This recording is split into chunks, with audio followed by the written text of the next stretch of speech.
Be'inyan ki kivri leMoshe, in the concept of how Moshe was buried, yesh lahayir mamash kosu b'parshas Bereshis Kuf Zayin, kvorta delay. We can awaken to the idea that's brought in Bereshis in Kuf Zayin that Moshe's burial, Moshe's grave, Mishnah, that refers to the Mishnah. Where do you find Moshe? In the Mishnah.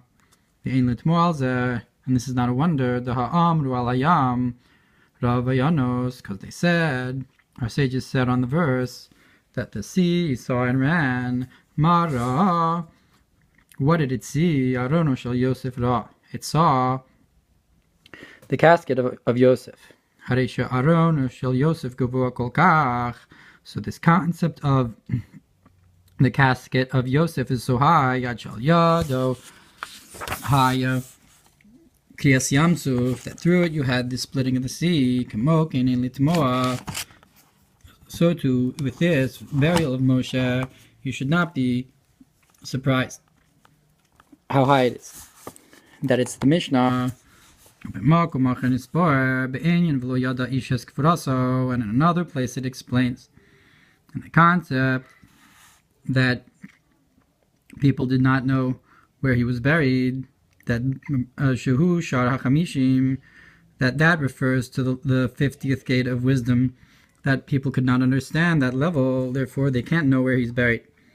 Bibi Yoria Zohar de Bereshis Kav Zayin Hana. Explanation of Bereshis of Zohar on Daf Kav Zayin, like we mentioned. Kimo Shehu Yisod Abba Hashpa Pnimis Techachmei La Hamiskal Bebechinas Pnimis Hatorah, because Moshe refers to the level of Yisod Abba, the flow of wisdom. Hashpa, the inner, Hapnimis Techachmei La, the inner flow of the supernal wisdom.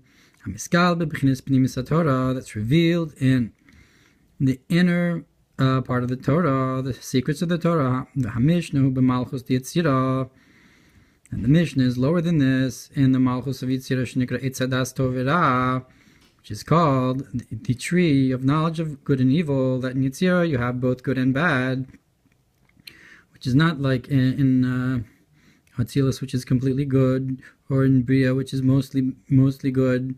Shmavareres Klippas Noga. But in Yitzira you have the tree of good and bad, because you're purifying the Klippas Noga of Zesod for us Moshe Chulu, and that's the concept of the burial of Moshe. That's the Mishnah.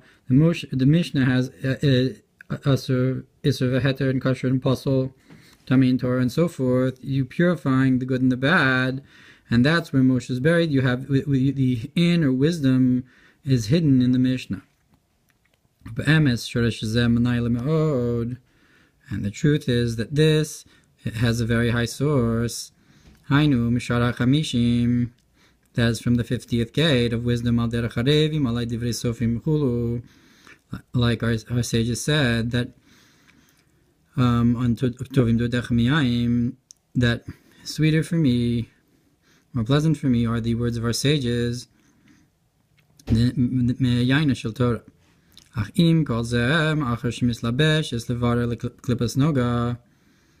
Nonetheless, because it goes, so meaning to say that the Mishnah has, because it's the words of our sages, has a very high source, but nonetheless, because it's to purify, it's going down to purify the klippa, the klippa that can be elevated, like the concept of that if you're wearing a certain garment to cook food, you should not wear that same garment for more formal occasions. And look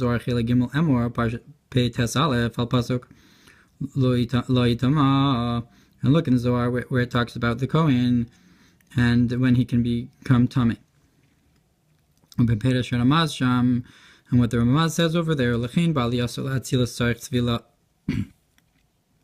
therefore, when it goes up to Atzilos, you need a Tvila, the Neshama. When it goes higher from Yitzira Bria to Atzilos, you need to have a dipping in the Nahar Dinur, Dugmas Mashatovlin and Shemos Baliyasan, Megan Eden Natachton, Megan Eden Elyon.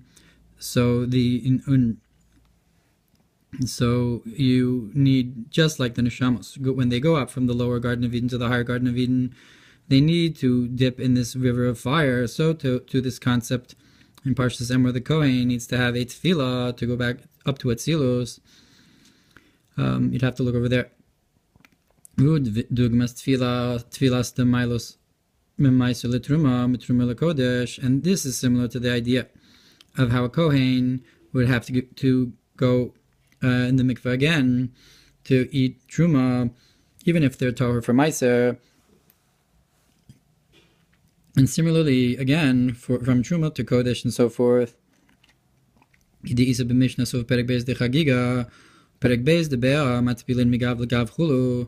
That they would dip from back to back. V'ayin beParshas Emor daf Tzadik Zayin Amud Beis Gabi Listacha b'Mayin. Look in Parshas Emor what it says to purify in water. The Hahunar denagid v'nafik, and that river that flows and goes Vikri Maim Chaim Chulu, and it's called pure waters, living waters. V'daf Tzadik Ches Amud Beis ha'Iskinas Beis Tefillah Chulu, and over there in Daf Tzadik Ches, it says that you have to make a house for dipping in the mikvah for the tefillah. So the tefillah in water, that's in the river, that's to Knesset Yisrael. But for Zeranpin, it needs to be in fire. Because it's written that Hashem is a burning fire that eats that is a concept of going upwards, something that can't be given down into flow, needs to go upwards. So Hashem is this concept of beyond flow, therefore he's compared to a fire. That divine flow is compared to water in comparison. Like it says in Parshas Nitzavim, like it says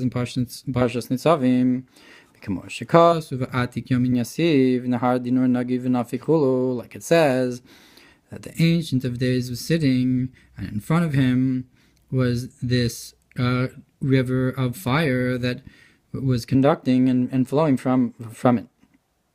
So we see that there's the concept by Atik Yamin in the vision of Daniel, that there's this river of flow. But by Daniel, by the Atik Yamin, it was a river of fire, because it's a concept of flow that can't be received below. And therefore it's a concept of histalkos, the flow of histalkos. And we can say that this dunking is similar to the concept of the second pregnancy of Zeranpin in the mother of Ima, that you have a first pregnancy and you have a second pregnancy. The second pregnancy is when you're going up to a higher level after the full growth. Then you have a second ibur of mochin. In order to go to a high level, it's like you become impregnated again in the stomach of Ima, as you're going to a higher level, because you're getting the second level of intellect. Therefore you have to have a second ibur, a second pregnancy. And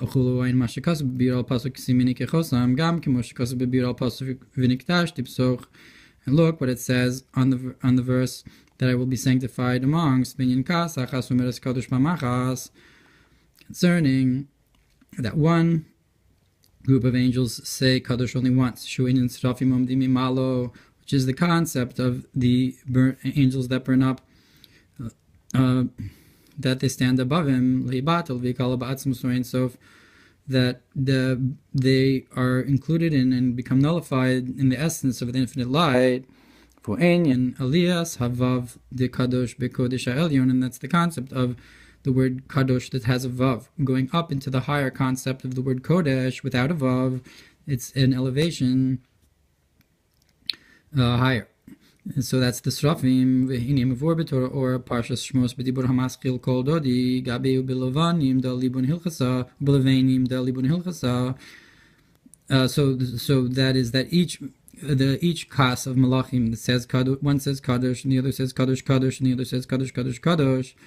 Each one says how more removed the Ein Sof is, and Srafim that say once is, so again that's the concept of the fire that he was talking about.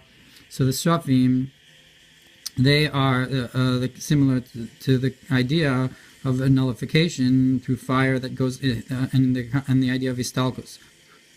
Now in Parshas Shemos,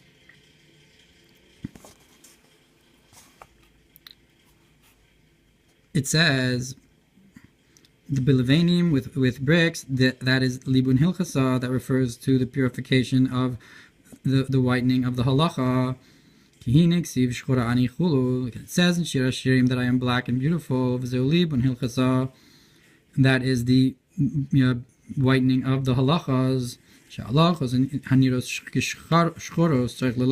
That is to say, why is it black? Because the halachas are not clear, and you need to make them white, below with a supernal whiteness, to make them clear and understandable. And that's why it says I'm black, but I'm beautiful, because the halachos, when you purify them, they get from the Lov and Ha'elyon, the supernal whiteness. Ein Sham, look over there. V'libun zeh shlomar derech taviru ba'esh. And the concept of libun, as we know, a purification process, not just vila in the water, but libun is in fire. So lavan and libun are the same idea, to make something white and to make it in fire, to purify it in fire, so that anything that can be purified in water, be purified in water. But if you can't purify it in fire, the kriya shema l'mesiras nefesh be'echad, and that's the fire of self-sacrifice. And when you say echad in Shema, like it says in the Mamar, when you come to the land, and the land should rest, with the idea that you come up high and your Talmud's in your hand. Meaning to say that you purify the halachas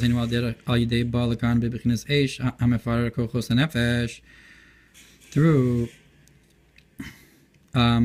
the purifying with the strengths of the soul. You go upwards. That's all opposite and above the concept of the nature of water, that is to cleave and stick, but the concept of fire is to separate and go upwards. That's the concept of fire that divides the strengths of the soul. And look what it says in Torah or Parshas Mishpatim, that when it talks about that it was by Matan Torah, that under his legs he had this concept, minyan livnas sapir, with you had this brick of this shining brick of sapir stone, shalavenim shahim osios deban, that the bricks are a concept of, not like stones, but they're a concept of the lower letters, the letters of Shem Ban. That refers to the letters that are purified to speaking of the oral Torah. That those letters need to be burned in a crucible, in a flame of fire, the Kriya Shema Chulu of Kriya Shema, so that when you study the Torah Shabbal Peh, and then you say Shema, and you burn the words of Torah in a fire to elevate them upwards. The concept of Istalkus and Libun and Libun Hilchasa.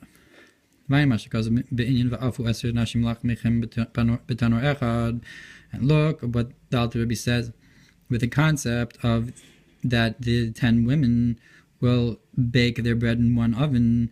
And so the Alter Rebbe says that you have the 10 kochos hanefesh, and you burn them in the flame of fire of love of Hashem. When you say echad in Shema, mikol zeh yuvan gam ken inyan ki kfira le Moshe, and with this you can also understand what it says when they buried Moshe, shu horadas hachachme ila b'yitzira, which is bringing down the supernal wisdom of Atzilus into the world of Yitzira, Vara, Klipas Noga, that what's The purpose is to elevate the klipas nogo lahalos misham bechinas livnas asapir, and to elevate from there the words of Torah, that you have to burn up the letters, the stones, not the stones, but the bricks of sapphire in the love of Hashem, in the supernal wisdom of the Pnimius Hatorah,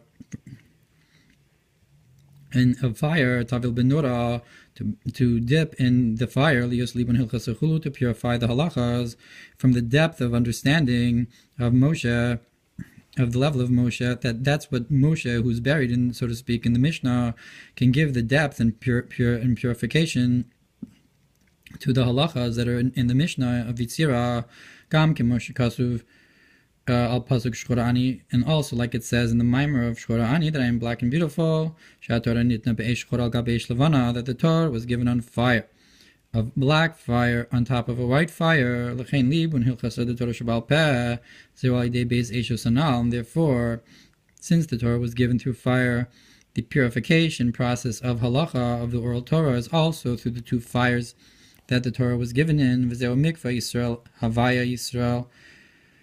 That's why it says mikvah Yisrael havaya, that the mikvah of Yisrael is Hashem, that the Yisrael hainu zir anpin. That what's this referring to? Yisrael, that refers to zir anpin. B'chinas hamikvah shelo shetovel bo hu shem havaya. And what's the mikvah that zir anpin, so to speak, dunks in? Hu shem havaya, that's the name of havaya.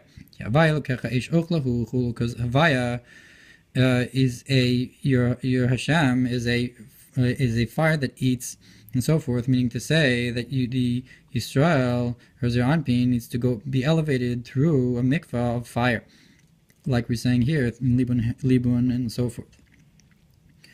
Ubimegalei amukos, often reish mem zayin haluchos hayu mishkalam mem seah, that the luchos weighed mem seah. Shiur mikvah, that is the measure of a mikvah, that the luchos were the same measure as a mikvah. Hatorah nitna esh chor al gabe esh levana, and the Torah was given black fire on top of white fire. Find mashakos minyan tefillah b'mikvah. And look what it says. So you have the mikvah of the luchos, but we know it was also given in fire. So it's not just a mikvah, but it's a mikvah of fire. And look at the concept of tefillah b'mikvah, b'dibur hamaschil ashreichem Yisrael lifnei miyatem mitarim. Look what it says over there about who purifies you, and who are you purified in front of.